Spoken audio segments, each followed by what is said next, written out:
minutes for an open statement. We give them 3.5 minutes to answer questions. There are 6 questions. They will draw to see who goes first. Tommy's got a set of cards.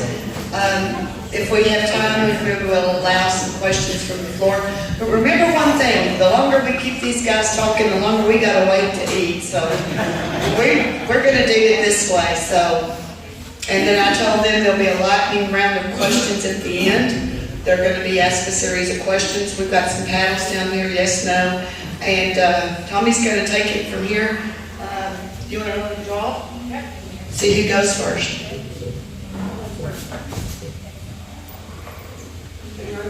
That's what you said? Answer the first question first. Okay, I'm going to turn it over to Tommy Turner. She's our moderator.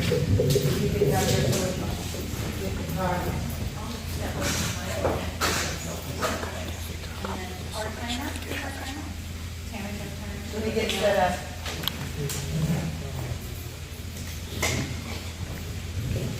Thank you guys for being here today. Just short. As a local educator, I'm very excited to see people here who are interested in getting factual information so you can make an informed decision. We're going to go with our congressional candidates first. First question. If Trump is elected president,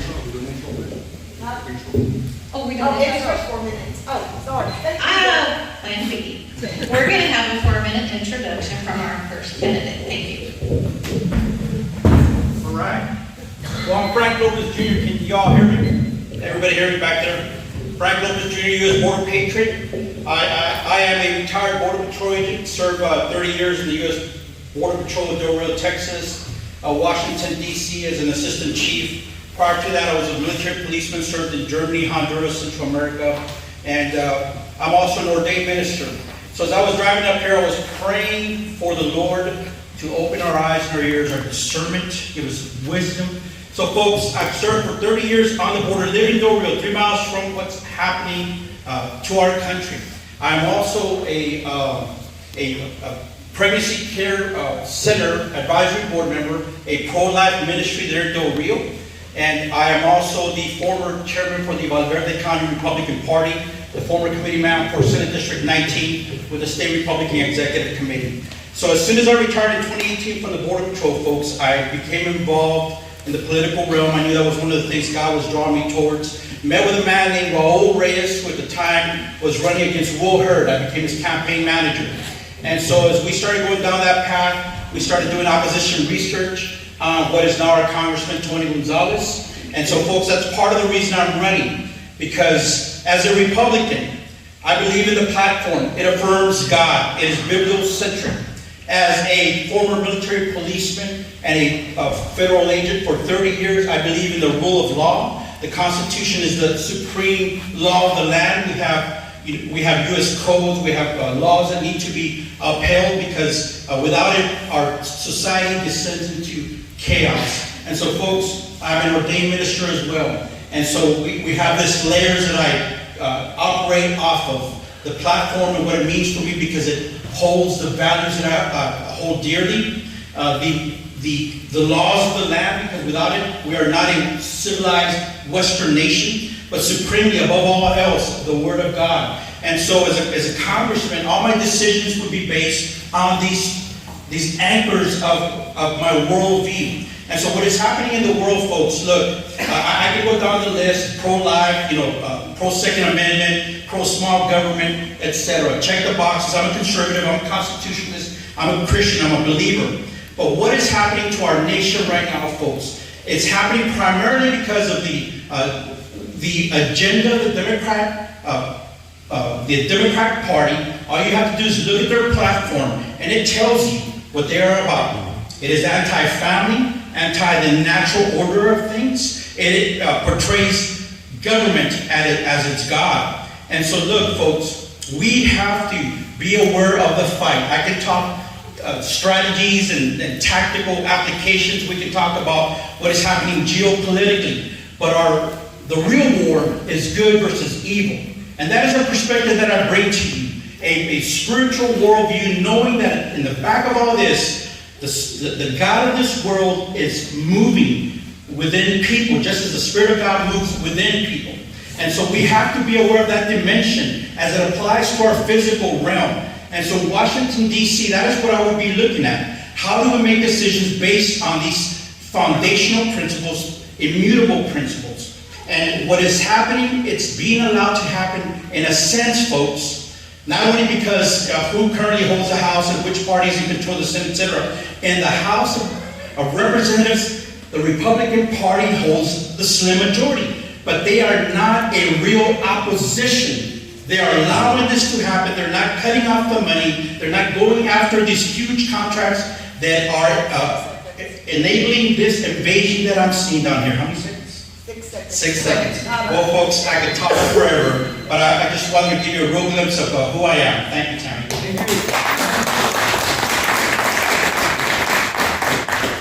Good afternoon, everyone. Thank you, Tammy, and thank you to the Upton County Republican Party for putting this event together. It always warms my heart to be in West Texas. I'm born and raised in El Paso, Texas, and I have worked this community my entire life in different capacities. I used to work Monahans, Pecos, all the way down to Presidio when I was a state parole officer for the Texas Department of Criminal Justice. And then my career moved to the U.S. court system, became a U.S. probation officer. And then from there, I really dealt a lot with the special agents from very different agencies, FBI, DEA, Secret Service, INS back then, that I wanted to become that, and I did. I was one of the very first ones to become a special agent for Homeland Security investigations under ICE. I went through a very awkward academy when U.S. Customs Service and INS were merged together, as you guys know, as ICE. So I have worked, lived in San Antonio. I've worked this in the entire district my whole career. But my career took a different turn when I went and worked in Mexico as a U.S. diplomat. I've worked in Central America. I've worked in Europe as well. I understand borders. I understand the cartels. I understand the imminent threat that we are facing in this country, in our state, and this district, how it affects the entire country, and we need to fix it. And we can fix it. It's actually pretty simple to do certain things to fix it. It's just having the will to do it. And I've been talking to a lot of people in Washington. There's a problem in Washington. Look at the struggle that is going on right now with the bill in the Senate. They can't seem to get their act together. Why? Because they don't have a strong negotiator there. Like me, I want to go in there and take my negotiation skills to Washington, D.C. on behalf of the people. Let me tell you, I don't want the power.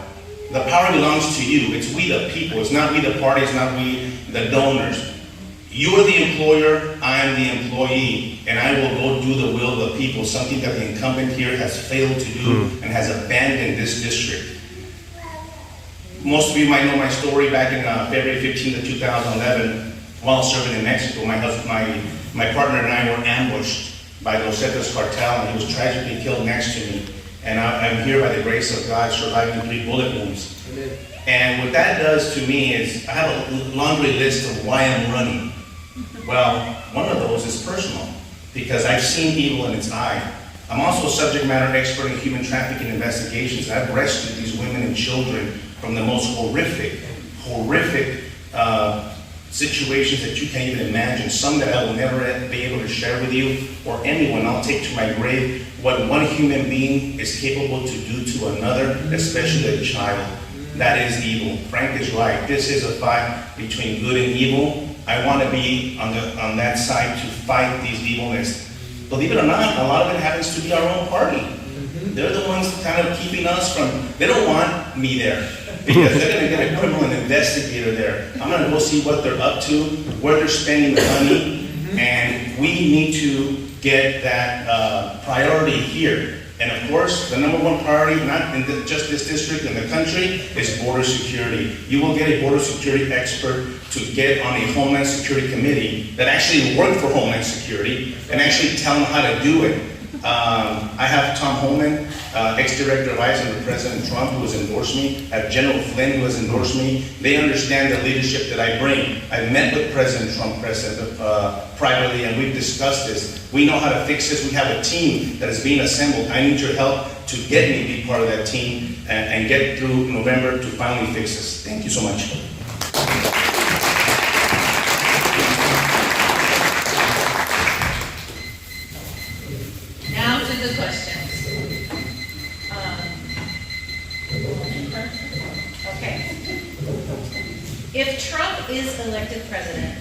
stated there would be a massive deportation of the millions of illegals who've invaded our country under President Biden. In your opinion, how would this massive deportation happen?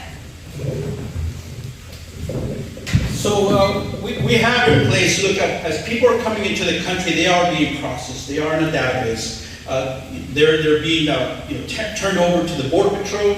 They're being taken to places like down in Eagle Pass, the Firefly Processing Center. So these people coming in are being processed biometrics, their fingerprints and their pictures, etc. Whether they're giving totally truthful information is one thing, but we have components within the Department of Homeland Security, Immigration and Customs Enforcement, Homeland Security inspections, investigations, the U.S. Marshal Service. So what you do is you start, those are the federal entities. One of the things that we need to look at is 287G, which would impart some immigration authority to local law enforcement agencies. So as they encounter people, as their daily activities, whether it's a sheriff's officer conducting a stop. In many cases, what happens is they'll call down to DHS and they're told, we don't have anybody to go pick them up. So with 287G authority, they'd be able to hold them. There'd be some, obviously you got to work all this stuff out. There's the nuts and bolts of it. But we have certainly a law enforcement nets that we could use to go after these people that are in the country illegally as they're encountered. As they fail to show up for court, they're issued a deportation in absentia. So as they're found and they're, what we used to call a bag and tag, get them and remove them because the judge has already decreed that they can be removed. And so there's different components, obviously, folks, at work here. The one thing I would say, though, is that we have to be careful. We don't want to give our federal government too much power. I believe in limited government. I believe in limited authority for our government. And so we've got to be careful that we don't over-militarize our communities. That's something that I see every day in Del Rio, Texas, and it does infringe to a certain aspect on our freedom of movement as Americans just to enjoy our lives down there. Okay.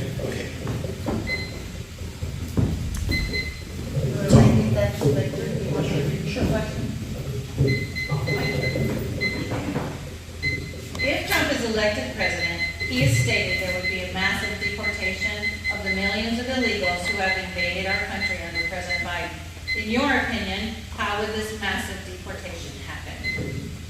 I've actually been in discussions with Tom Homan. Tom Homan's going to be back, and he's going to be a major role in the Trump administration. And we discussed this, and I've done this in my career. And it's one word that you haven't seen happen in the last 3 years. It's called enforcement.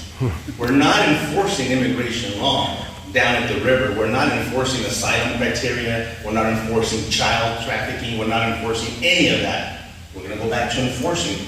But I'm here to tell you the truth, and I will always tell you the truth. We're not going to deport 35 million people. It's not going to happen. Why? Because logistically it's very hard. But I'm telling you what we are going to do. We're going to deport millions of people from this country that have come here illegally. But there's separate categories. And you have to understand which ones you go. You go to the criminal aliens, especially the ones that just came in the 15 million that I think have come in the last 3 years. We go after them. We go after the overstays. Do you know that there's more illegal aliens in this country that overstayed their visa, and they think that they're walking around because they came in an airplane nicely dressed with a visa saying and lied to us that they were going to Disneyland, and they didn't.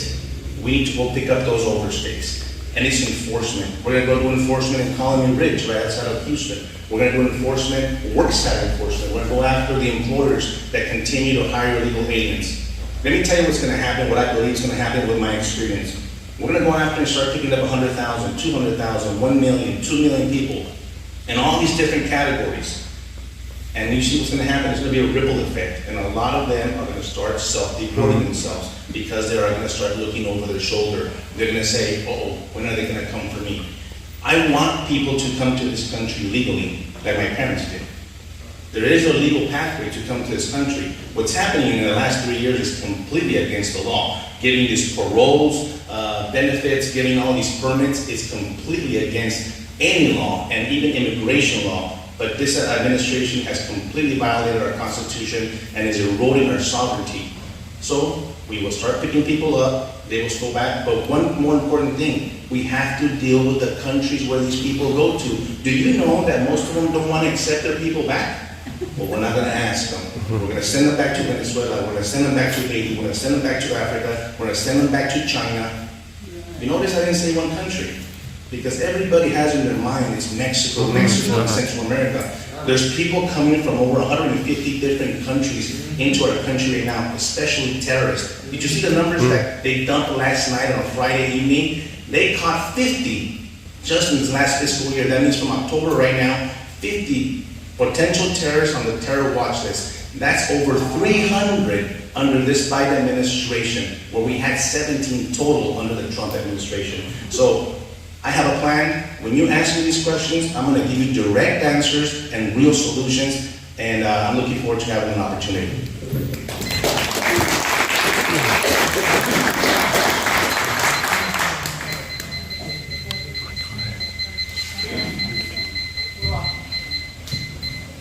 All right, so for our second question, I don't even want to say this. From the river to the sea, Palestine will be free. We've heard this horrible chant from campuses of universities that receive massive amounts of federal funds. Is this free or hate speech? And if elected to Congress, would you work to end those federal funds that go to those universities? Please explain briefly. Great question, great question. First of all, I'm going to tell you right here, I stand with Israel. I was just in Israel this past summer, and I got a very detailed briefing and tour of all of their borders, from the Lebanese border and where Hezbollah is attacking down to the Gaza Strip. And the IDF had given us, I went through the tunnels and that Hezbollah has built to infiltrate Israel. People need to understand that they hate us. They hate Israel, and that hate extends to the United States. They don't want us to exist because we're Christians and we're Westerners. Simple as that. We don't have to guess. They tell us they want to kill us. And this border situation is allowing these people to come into the country without any vetting. That's right. And then you have these people protesting all over the country, and we have the power of the purse. Right now, as we speak, the Republicans control Congress, and when you control Congress, you control the money. Why do we continue to support and give this money to the people that are against us within our own country? We have a big problem in education. That's another factor. I know we're going to talk a lot about the border today, but I am in favor of eliminating the Department of Education. We don't need it at the federal level. There's $87 billion right there that could come here locally, because you know better, not me. You are the experts of what you know your community is best and what they need. Del Rio needs I talked to the mayor of Del Rio. They need a school. They don't have a school. They lost the annex to Sol Ross University. They're like, can we get at least a trade school? I don't think that's a hard ask. And I asked him, why haven't you talked to your congressman, Tony Gonzalez? He said, I haven't seen him or spoken to him in over 2 years. That's what you have right now representing you. I promise you, with good health and God giving the opportunity, you will see me here. I'm not going to ghost you. I'm from here. I know the feeling of being abandoned, being from West Texas. So we need to defund a lot of these. We need to defund a lot of places, especially, but you got to change, you got to understand this. This is how we are right now. It's going to drastically change in November into January 2025. It brings a smile to my face, because we're going to give the power back to the people. We're going to distribute that money where it's supposed to go. I do want to support Israel. I do not want to support Ukraine, and you can do both. Right now, they're trying to lump in everything. Money to Ukraine, money to the border. The $14 billion they want to give to the border is not for border security. They want to make you believe that that's what it's for. So there's a lot of stuff that we have to pay attention that is happening in D.C., and we have to pay attention to how it's affecting us here. So that's how we'll take care of it. Thank you.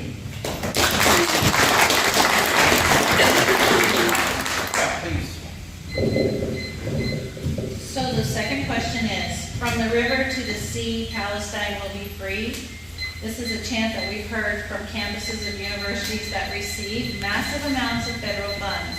Is this free speech or hate speech? And if elected to Congress, would you work to end funding to those universities?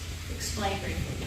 So, folks, this is the land of the free. We have a constitution, we have a Bill of Rights, and so, unfortunately, hate speech is free speech. We got to be careful that we don't get into the language of the left, that we don't fall into their narratives and fall within the parameters. So it is wrong. It is.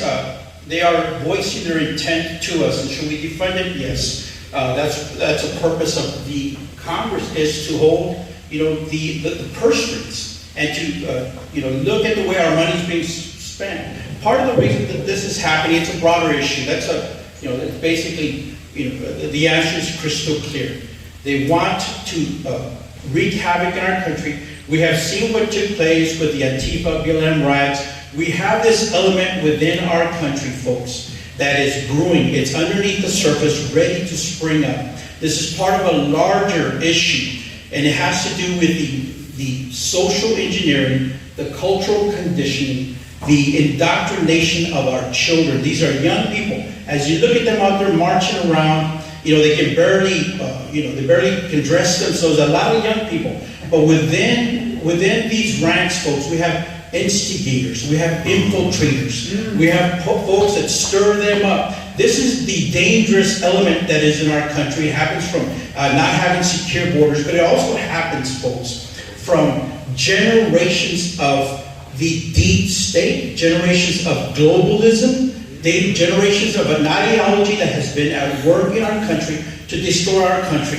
So yes, on the surface we have these issues. We should defund, different entities. There's redundancy that is taking place, at the national and the state level. Yes, those are obvious, what I would say no-brainer, answers, questions. We know what we need to do, but we need to look at the deeper issues that are involved here. We have an enemy element within our nation. And as we see now what is happening down at Eagle Pass, etc., our nation is in trouble, folks. And we need to elect people that understand that it's not just the superficial issues. It is also addressing worldviews, ideologies, even the play of world religions, etc. America is founded on Judeo-Christian principles. I stand with Israel. One of my best friends, Rabbi Manny Rodriguez, was a Border Patrol agent, a chaplain that we worked together for many years. And we do a show every Tuesday, talk about it live, where we talk about this issue. He is a rabbi, so it's very near and dear to me. And so, folks, I also, as an ordained minister, understand the importance of Israel within God's plan. Thank you.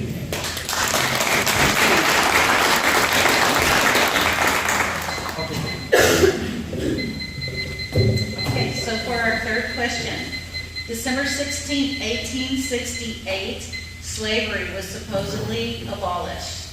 But today, slavery is run by cartels, and human trafficking is more profitable than drugs. Drugs get sold once, but individuals can be sold repeatedly.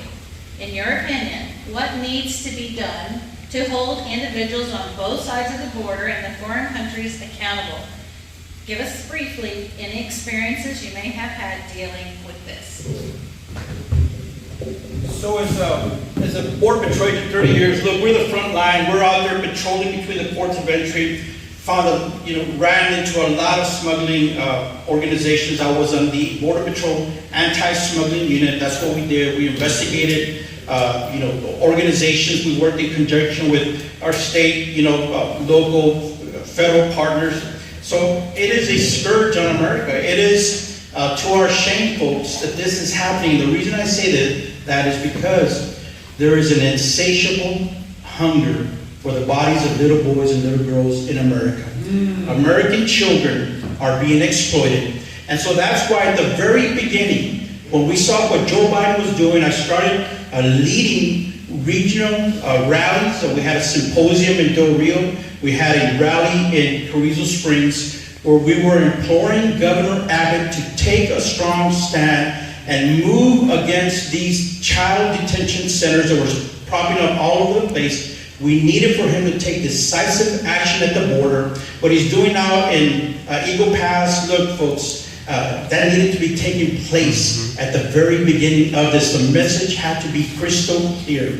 You're not going to come into Texas. We're going to return you to the port of entry and do it the right way. And so we do need to go after these cartels, folks. They need to be designated as terrorist organizations. But it's also something that I have seen is the pipeline is so big. There are people coming into this country that cartels are not even interacting with. I'm asking them in person, in Spanish, did you deal with cartels? So let's not make the cartels omnipotent. They are not. This is even bigger for them than they can handle.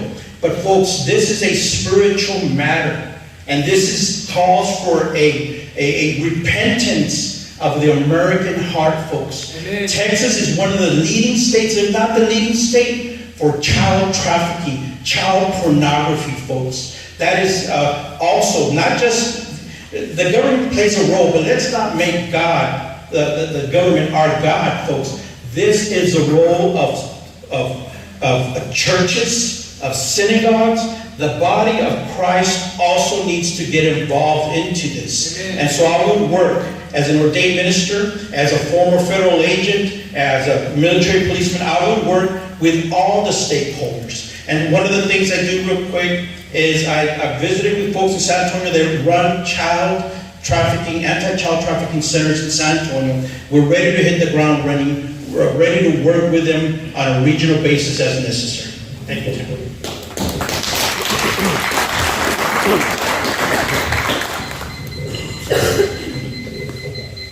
Time. Human trafficking. Let me tell you, there's two different crimes here. Human smuggling and human trafficking. They're not the same crime. What you're seeing coming across the border is smuggling. People get put in the back of a tractor trailer, back of a trunk, hiding somewhere and smuggling to the country. Trafficking, the exploitation of that individual, mostly women and children, but young boys as well. And there must be force, fraud, or coercion to be a human trafficking case unless you're a minor. That's my subject matter expertise. I was the head and ran the human trafficking task force in El Paso. And human trafficking occurs everywhere. The question asked about slavery. It was abolished. It was supposed to be abolished. The other day, just 3 days ago, I did a post. I don't know if it was on Facebook or LinkedIn, and I called it slavery. And boy, I got a lot of pushback. What's he talking about, slavery? They're slaves here, children and women. I tell you because I saw it. I wrote an example in my book of one of the cases that I took down in New York. The victim became pregnant.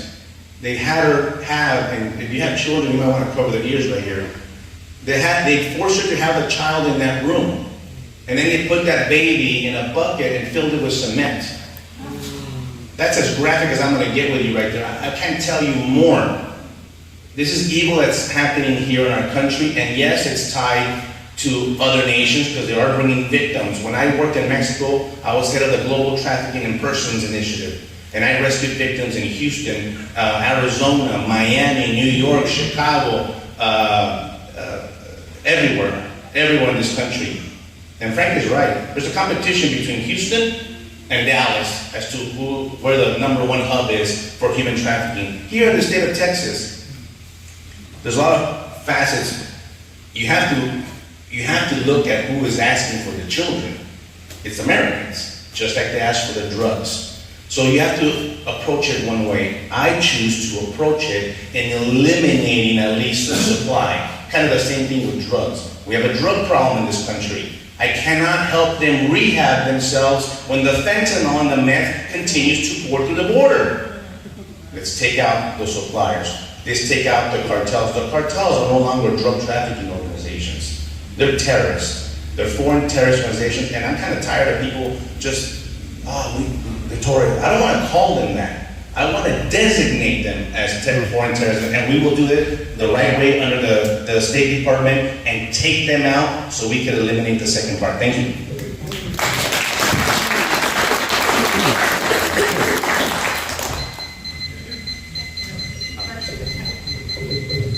For our fourth question, recently Recently, Governor Abbott signed an emergency declaration taking over Shelby Park in Eagle Pass and deploying DPS and Texas National Guard. This emergency declaration removed Border Patrol and prompted an ultimatum from the federal government. Allow the Border Patrol back in or else. Do you support Governor Abbott's efforts to secure the border and why? Oh, yeah. I stand with Texas. That's what I do. I'm going to tell you exactly what's going on in Shelby Park. I was there right before they shut it down. DPS was already kind of had control of it. I was there right before Christmas. Remember, there was like 5,000 illegals there. And the DPS lieutenant, a friend of mine, gave me a tour, and we down there talked to the aliens and all that. Then it wasn't Border Patrol giving me access. It was a DPS. And I said, "What's going on?" DPS has had a command center there for actually several months already. And so this step that the governor took in having Border Patrol remove that under that bridge where they were coming on, it's because of the Biden administration. You have to understand this. It's not our border agents. They're being forced. They're being forced to break the law. They're being forced to allow the illegals in. The illegals are coming in through the river looking for a green uniform, which is the most ironic thing in my career. They usually would run from a green uniform. No, they know that the Biden administration would let them in. So Governor Abbott said, okay, at least not through this area. And so right now, it's under the control, but something that you probably haven't heard. Border Patrol still has access to the river. They still can patrol the river. The river, half of that river belongs to the United States. So if Biden was really serious about securing the border and playing these games, and you start to think to yourself, well, what side is the Biden administration on? If they continue to sue the state of Texas because we want to secure our borders, they must be on the side of the cartels. Mm-hmm. They're not on our side. Why would you fight against something that the people are asking for? And that's public safety and national security. We know what we're going to do at the voting booth there, but this Shelby Park, it's a standoff, let me tell you. I had never in my career seen this as a federal agent. And I'll tell you what, I talked to some of the border agents, they're cheering. They're like, yes, finally. And you know what they're doing right now? If you go right now to Eagle Pass, there's very few illegal aliens. They're not there. They're down from almost 15,000 a day down to 700, and they're coming around about 10 miles west of Eagle Pass. Why? Because they can't come through there, so now they're trying to come through the private ranches once again, and the ranchers, here we go again, they're like, what's going on? But Border Patrol is interdicting them. Yes, they're catching them and releasing them, because that's the instruction that the administration and Mayorkas is giving them. And they have been put in a very difficult situation. You know, we lost 14 agents to suicide last year, Border Patrol agents. This is very, very difficult. Try to put yourself in that situation that your employer tells you you can no longer do what you do, but you have to do this. And that is against the law. Let's support our border agents. Let's stand with them, because right now, they're standing with the state of Texas as well.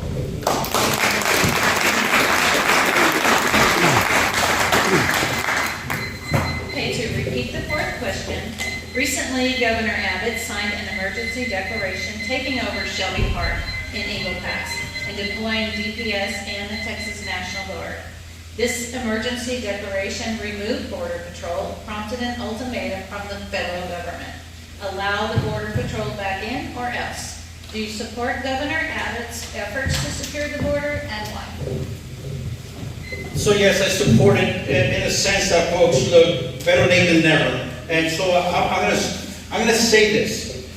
There's a lot of money to be made in what is happening down here. I've been reporting this as a U.S. Border Patriot on my social media, showing you real time what is happening, folks. There's a lot of money to be made on both sides of the coin. And what do I mean by that? Well, right off the bat, look, I went down to Carrizo Springs. I was filming the big child detention center that was there.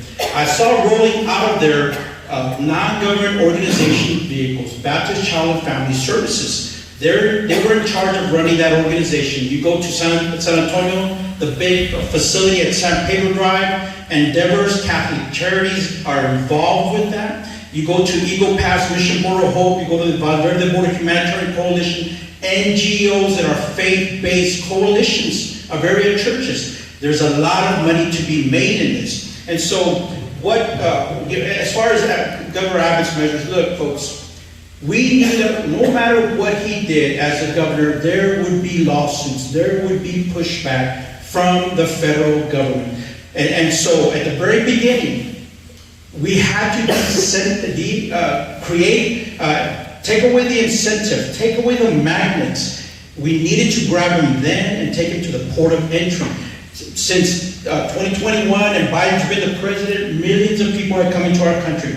I support it. My concern, folks, is that even now there are huge convoys of people, Americans headed down to the border. And they're going to go stand with Texas. They're going to go stand, in defense of our state. We need to do that. My concern is that it's orchestrated. My concern is that we have agents of the state that are causing this to happen. I'm a constitutionalist. I believe in limited government. You have to be careful with the government, folks. Ronald Reagan is the one that said, one of the most feared words that you want to hear, I'm here for the government and I'm here to help. Look, I served in the Border Patrol for 30 years, 3 years as a military policeman. I've been within the system. I know that there's a tendency towards authoritarianism. And so what we have happening down here is a ratcheting up, is a turning up the temperature. And folks, we need to think about the macro issues here. They don't want Trump to be the president. They don't want him to be elected. And they're doing everything they can, trying to jail him. God forbid they try to kill him. But they don't want this election to go forward. And what is a simple answer? Civil war, martial law. You all need to be thinking about this with wide open eyes, folks. Thank you.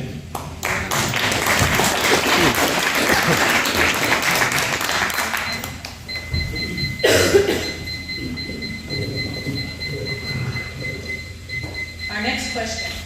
The U.S. federal government's total public debt has reached $34 trillion with Congress set to battle this out. Should more money for Ukraine be included in this budget without funds to secure the southern border? If you were a member of Congress right now, would you vote to shut down the federal government, and why? So yes, I would vote to shut down the government. No more money for Ukraine. Look, folks, this is part of the globalist agenda. This is what they're doing. They're taking our dollars. They're sending them all over the world. We need to look at the State Department, the Agency for International Development. They have been sending millions of dollars, billions of dollars all over the world to tyrants, to dictators, to corrupt officials. Part of the reason that happens, look, they shut down the government. Why? Because they're not in it for us. They're in it for themselves. We need to go after the PACs, the lobbyists, the money that is being laundered. When Tony Gonzalez voted for the Ukraine bill, before he did that, he went to the Ukraine, visited with the President Zelensky, August of 2021. 6 months later, war breaks out. War causes death, destruction, and displacement of people, refugees and orphans, etc.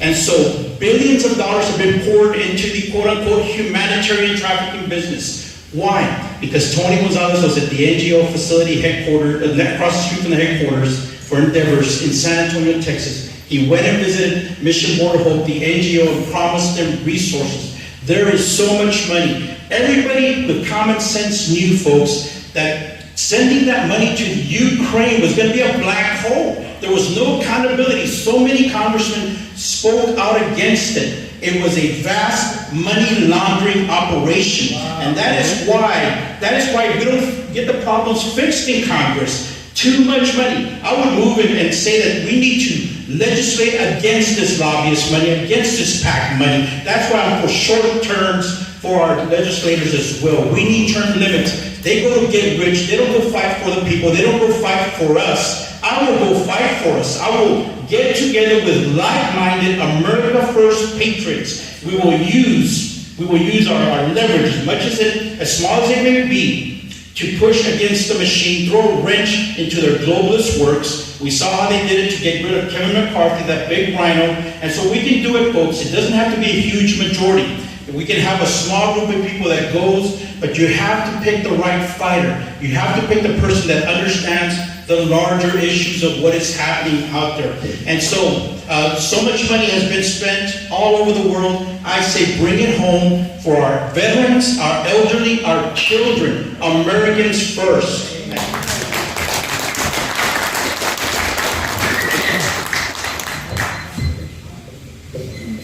So the question is, the U.S. federal government's total public debt has reached $34 trillion, with Congress set to battle this out.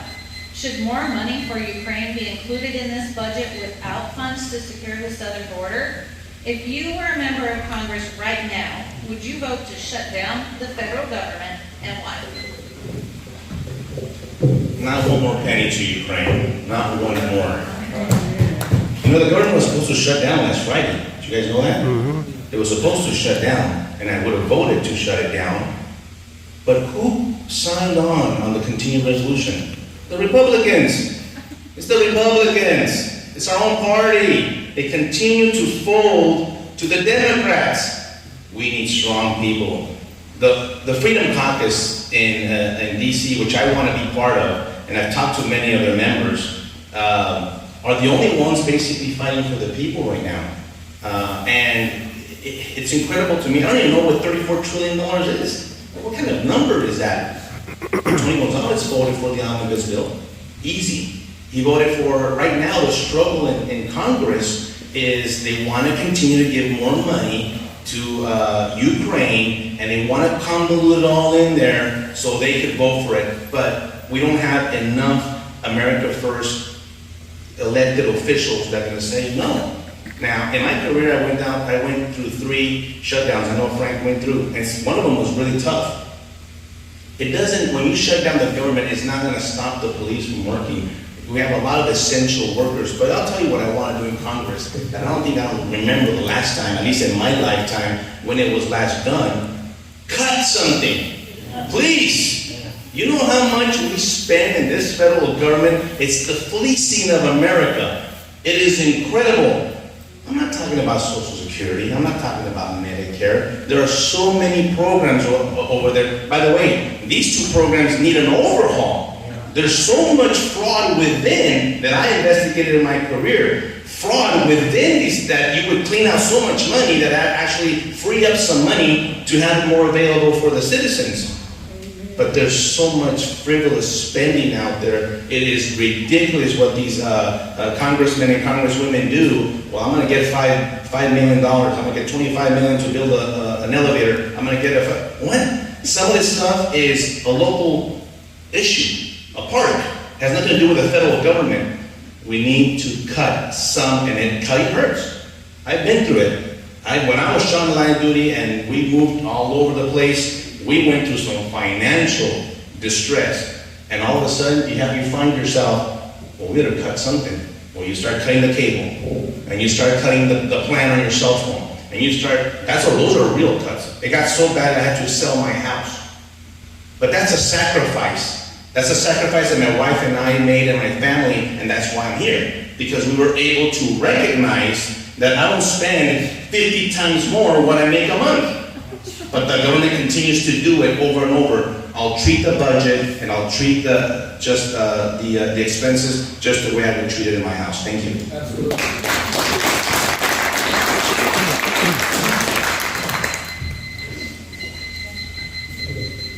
Okay, one final question for our congressional candidates, just to focus a little. Should our student loans be forgiven by the federal government? No.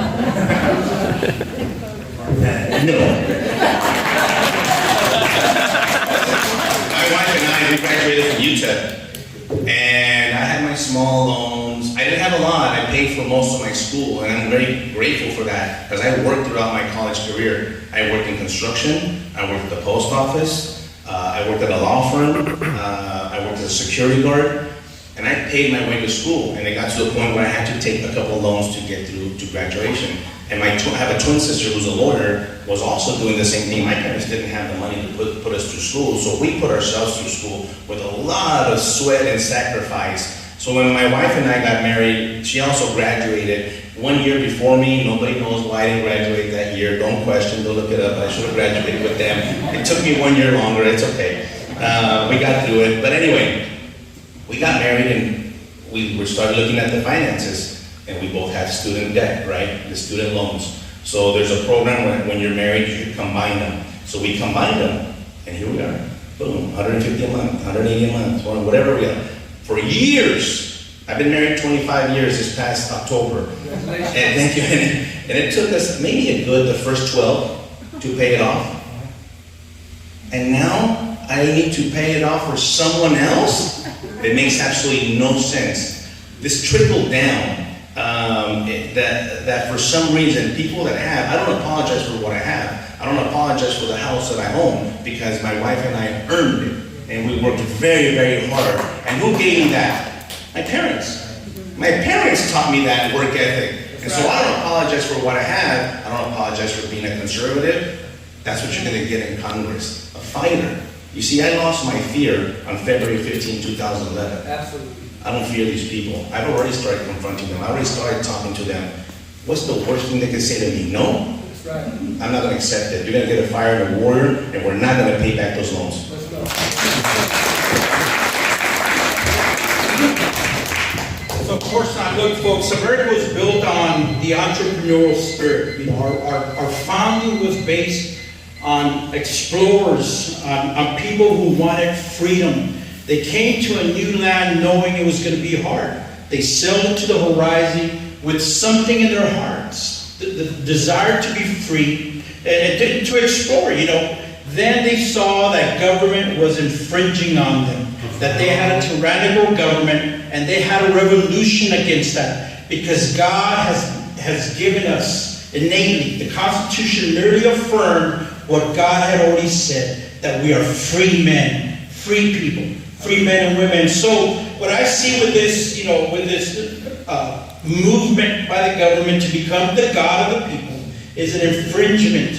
It is a desire to enslave us, to make us slaves of the state. And so God does not appreciate that. It's not in God's order. I've spent a lifetime, folks, you know, throughout the country, around the world, deployed, seeing the way that freedom works in other nations, the way that it's missing in other nations, the way that government is overbearing. And so when I come home to America, I see what is happening. Our children have been getting indoctrinated. When I was saved in 1989 in Del Rio, Texas, I was very fortunate at Del Rio Christian Fellowship that my pastor would bring in teachings from the types of teachings from David Barton, the wall builders, so that we understood that there was a societal aspect to it. How are we as children of light supposed to operate in the current darkness? We go with the Word of God. And so look, folks, this is part of a larger indoctrination of our children, to weaken them, to make them more effeminate, to make them not able to stand up for themselves, to not be able to fight. And so what we see happening in our universities, it is a crock pot of anti-America, anti-God ideology. And so that is the larger fight. And so yes, of course, you know, we do them a disservice by paying their debt out. They don't know what it means like to work. I left 5 years on the table. I retired at age 52. I could have stayed till age 57.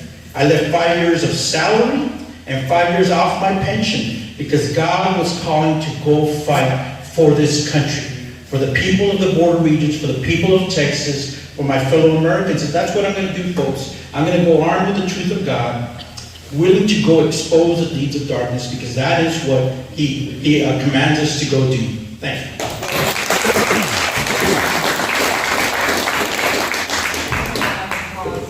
Let's give our candidates a round of applause.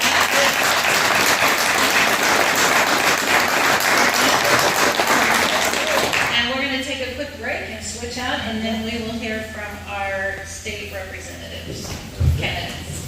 Thank you, Jennifer.